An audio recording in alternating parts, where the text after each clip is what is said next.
All right, welcome back to Nittany Nation Overtime. Neil Rudell, all right, every week you send me the script, the rundown, and I believe 6 out of 7, maybe 7 out of 7, it has involved the quarterbacks running. Either it's too much, you don't like it. So let's get it all out in the open. This is a little therapy session for everyone right now.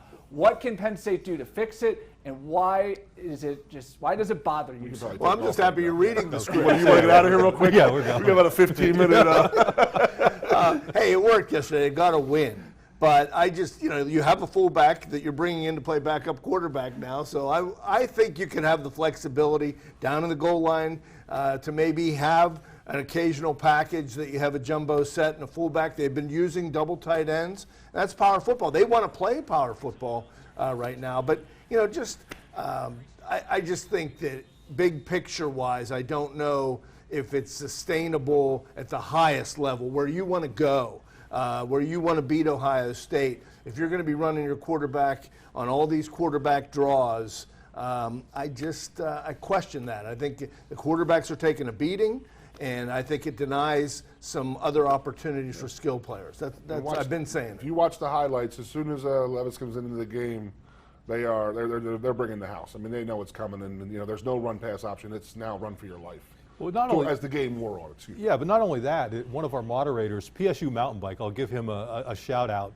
Not only was Levis not passing the ball, he wasn't handing it off either. He wasn't even getting, so everybody knew exactly what was going to happen. Another thing that jumped out to me in that game, I was watching it on TV, Olivia Decker, the sideline reporter, said James Franklin said to her at halftime that Clifford has to stop sliding so much. And I don't know if there was something lost in the translation, but I would think you want Clifford, if he's running, to slide and avoid the hits. He's been turnover prone. He's been banged up injury-wise last year. I don't think you want him initiating contact. I just think they have to have more imagination. I mean, maybe after you've run Levis a dozen times, you could have had him take half a step and hit an open tight end or something to play off this. But I mean, I think Kirk Ciarrocca has got a good track record. They won the game, but this isn't bedrock high.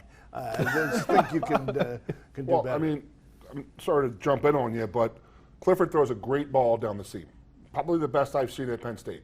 Does not throw fades well, so why are we pushing the fades into the end zone and stuff like that? From those. So you drop the tight end, the running back flare opens up the middle, down the middle for those long passes, and you play to his strength.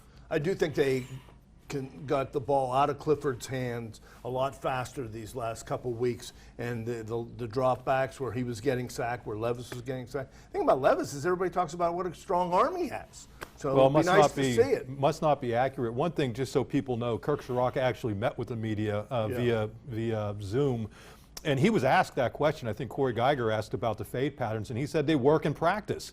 So, sooner or later, something works in practice, great. But if it's not working in the game, I think you have to take a look at some other things. And with that win there the other day, you knew you were not going to throw fades that game. Yeah. But, I mean, no, the thing I don't want to harp too much on the quarterbacks, but I think Clifford's greatest unknown weapon is his ability to extend plays and pick up those first downs. But I think they had a 4th and 3 in the fourth quarter, and they do a quarterback draw. That's not his strength. No one's scared when Sean Clifford's coming downhill at you. Now, Will Levis, that's a different story. So I think Clifford running isn't a big deal, but when it's a design quarterback run, I don't know, Goon, if you see someone who's maybe not as physically intimidating coming at you, I don't think you're as nervous as if you're a defense. Well, I mean, my personal opinion is I thought that the first 3 or 4 games that Clifford was trying to do too much. Yeah. And they got that out of his hand. They took him out. He sat back. He did the right thing. He watched the game from the sideline, stayed involved in the games, and he gets put back in there, and it looks like he's playing a different game right now. All right. Let's move on. An abrupt end. Coming up next, one of the greatest moments of the season, and you probably didn't realize it. We'll talk about that next.